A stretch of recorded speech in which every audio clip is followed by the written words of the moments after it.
ಶ್ರೀ ಗುರುಭ್ಯೋ ನಮಃ. ಭವಿಷ್ಯ ಮಹಾಗಣಪತಯೇ ನಮಃ. ನಮಸ್ಕಾರ.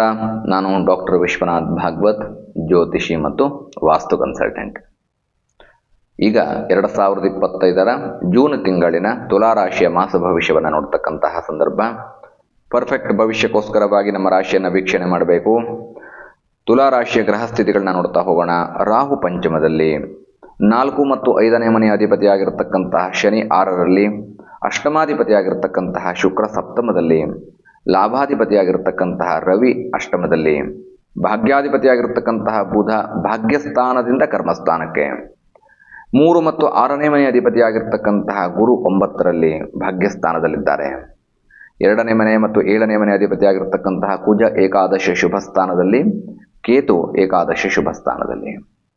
ಈ ಗ್ರಹಸ್ಥಿತಿಗಳ ಆಧಾರದ ಮೇಲೆ ತುಲಾರಾಶಿಯವರಿಗೆ ಏನೇನು ಒಳ್ಳೆಯದಾಗೋ ಸಾಧ್ಯತೆಗಳಿದೆ ಅನ್ನುವಂಥದ್ದನ್ನು ನೋಡ್ತಾ ಹೋಗೋದಾದ್ರೆ ನೋಡಿ, ವಿಶೇಷವಾಗಿ ಕುಜನ ಬಲ ಇದೆ, ಕೇತುವಿನ ಬಲ ಇದೆ. ಲಾಭಸ್ಥಾನದಲ್ಲಿ ಕುಜ ಮತ್ತೆ ಕೇತು ಇರೋದ್ರಿಂದ ಕೇತುಂ ಕುಲಸ್ಯ ಉನ್ನತಿ, ಮನೆಯ ಅಭಿವೃದ್ಧಿ ಆಗ್ತಾ ಹೋಗುತ್ತೆ. ಕುಜ ನಿಮಗೆ ಎಕ್ಸ್ಟ್ರೀಮ್ ಗುಡ್ ಫಲವನ್ನು ಕೊಡ್ತಾ ಹೋಗ್ತಾನೆ. ಯಾರ್ಯಾರಿಗೆ ಸ್ವಂತ ಮನೆ ಕಟ್ಟಬೇಕು ಅನ್ನುವಂತಹ ಆಸೆ ಕನಸುಗಳಿದ್ದಾವೋ ಅದೆಲ್ಲವೂ ಕೂಡ ಪೂರೈಸುವಂತಹ ಕಾಲ. ಭೂಮಿಯನ್ನು ಕೊಂಡ್ಕೊಳ್ಳೋದಕ್ಕೆ ಸಕಾಲ. ಭೂಮಿ ವ್ಯವಹಾರದಲ್ಲಿ ಜಯವನ್ನು ಗಳಿಸ್ತೀರಿ. ಆರ್ಥಿಕವಾದಂತಹ ಅಭಿವೃದ್ಧಿಯನ್ನು ಗಳಿಸ್ತಾ ಹೋಗ್ತೀರಿ. ಬಿಕಾಸ್ ಅಷ್ಟಮಾಧಿಪತಿಯಾಗಿರ್ತಕ್ಕಂತಹ ಶುಕ್ರ ಸಪ್ತಮದಲ್ಲಿದ್ದಾನೆ. ಗೋಚಾರದಲ್ಲಿ ಶುಭವ ಅಂತ ಕೇಳಿದ್ರೆ ಅಲ್ಲದೇ ಇರಬಹುದು, ಆದರೆ ನಿಮಗೆ ವಿಶೇಷವಾದಂತಹ ಫಲವನ್ನು ಕೊಡ್ತಾ ಹೋಗ್ತಾನೆ. ಬಿಕಾಸ್ ಅದು ನೋಡಿ, ಅಲ್ಲಿ ಕುಜನ ಬಲ ಚೆನ್ನಾಗಿರೋದ್ರಿಂದಾಗಿ ಉತ್ತಮವಾದಂತಹ ಆರ್ಥಿಕ ಅಭಿವೃದ್ಧಿಯನ್ನು ಕಾಣ್ತಾ ಹೋಗ್ತೀರಿ. ಸಕಾಲಕ್ಕೆ ಭೂಮಿ ಯೋಗ ಅನ್ನುವಂಥದ್ದು ಪ್ರಾಪ್ತವಾಗತ್ತೆ. ಇನ್ನು ಶನಿಯ ಪ್ಲೇಸ್ಮೆಂಟ್ ನೋಡ್ತಾ ಹೋದಾಗ ಶನಿಗೆ 6ನೇ ಮನೆ ಅತ್ಯಂತ ಹೆಚ್ಚು ಶುಭ ಫಲವನ್ನು ಕೊಡ್ತಕ್ಕಂತಹ ಪೊಸಿಷನ್. 2.5 ವರ್ಷಗಳ ಕಾಲ 6ನೇ ಮನೆಯಲ್ಲಿರ್ತಾನೆ. ಹಾಗಾಗಿ ವಿಶೇಷವಾದಂತಹ ಹೆಚ್ಚೆಚ್ಚು ಲಾಭ ಫಲಗಳನ್ನು ಪ್ರಾಪ್ತ ಮಾಡ್ಕೊಳ್ತಾ ಹೋಗ್ತೀರಿ. ಕರ್ಮ ಫಲಗಳನ್ನು ಪ್ರಾಪ್ತ ಮಾಡ್ಕೊಳ್ತಾ ಹೋಗ್ತೀರಿ. ಮಾಡುವಂತಹ ಉದ್ಯೋಗ ವ್ಯಾಪಾರದಲ್ಲಿ ಯಶಸ್ಸನ್ನು ಕಾಣ್ತಾ ಹೋಗ್ತೀರಿ.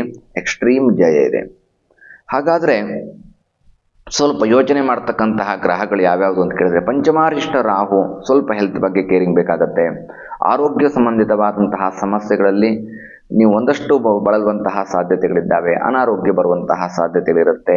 ಉತ್ತಮವಾದಂತಹ ಆರೋಗ್ಯಕ್ಕೆ ಪ್ರಯತ್ನ ಪಡಬೇಕು ಮತ್ತು ಸರಿಯಾದಂತಹ ಚಿಕಿತ್ಸೆಗಳ ಅವಶ್ಯಕತೆ ಕೂಡ ಇರುತ್ತೆ. ಇನ್ನು ಲಾಭಾಧಿಪತಿಯಾಗಿರ್ತಕ್ಕಂಥ ರವಿ ಅಷ್ಟಮದಲ್ಲಿದ್ದಾನೆ. ರವಿ ಇರ್ತಕ್ಕಂಥದ್ದು ಶುಕ್ರನ ಮನೆಯಲ್ಲಿ. ಶುಕ್ರನ ಬಲವೂ ಬೇಕಾಗತ್ತೆ.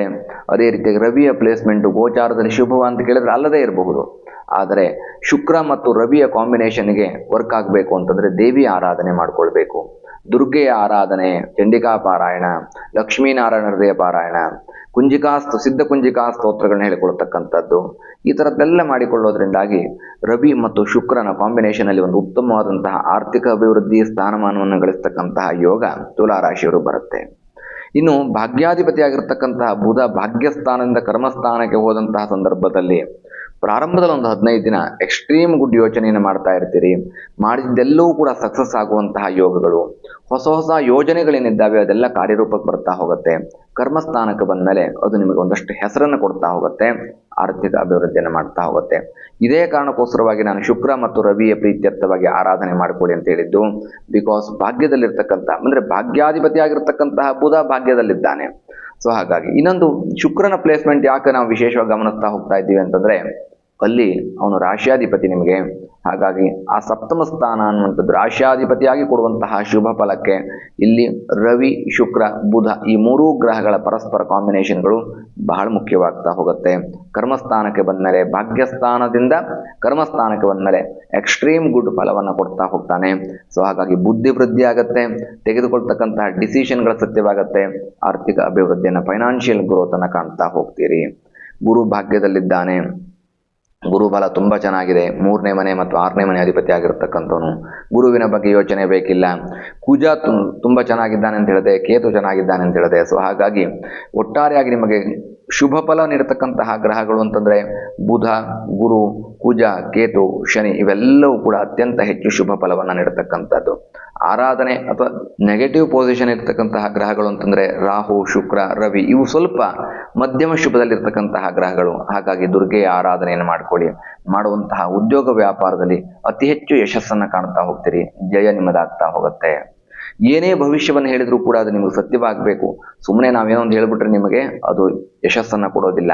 ನಾವು ಹೇಳಿದಂತಹ ರೀತಿಯಲ್ಲಿ ಯಾವ ಗ್ರಹಗಳ ಆರಾಧನೆ ಮಾಡ್ಕೋಬೇಕು, ಏನೇನು ಫಲಗಳು ಸಿಗತ್ತೆ ಅಂತ ಹೇಳಿದ್ದೀವೋ ಅದೆಲ್ಲವೂ ಸಿಗುವಂತಹ ನಿಟ್ಟಿನಲ್ಲಿ ಆರಾಧನೆಗಳನ್ನು ಮಾಡಿಕೊಳ್ತಾ ಹೋದರೆ ನಿಮ್ಮ ಜೀವನಕ್ಕೆ ಯಾವುದೇ ರೀತಿಯಾದಂತಹ ಯಶಸ್ಸಿಗೆ ಕೊರತೆ ಆಗೋದಿಲ್ಲ. ಒಟ್ಟಾರೆಯಾಗಿ ತುಲಾರಾಶಿಯವರು ತುಂಬ ಉತ್ತಮವಾದಂತಹ ಭವಿಷ್ಯ ಇದೆ. ಜೂನ್ ತಿಂಗಳಿನಲ್ಲಿ ಎಕ್ಸ್ಟ್ರೀಮ್ ಗುಡ್ ಪೊಸಿಷನ್ನು, ಮ್ಯಾಕ್ಸಿಮಮ್ ಗ್ರಹಗಳು ನಿಮಗೆ ಫೇವರೇಬಲ್ ಆಗಿರ್ತಕ್ಕಂಥದ್ರಿಂದ ತುಲಾರಾಶಿಯವರಿಗೆ ಒಂದು ಅರ್ಥದಲ್ಲಿ ರಾಜಯೋಗ ಅಂತಲೇ ಹೇಳಬಹುದು.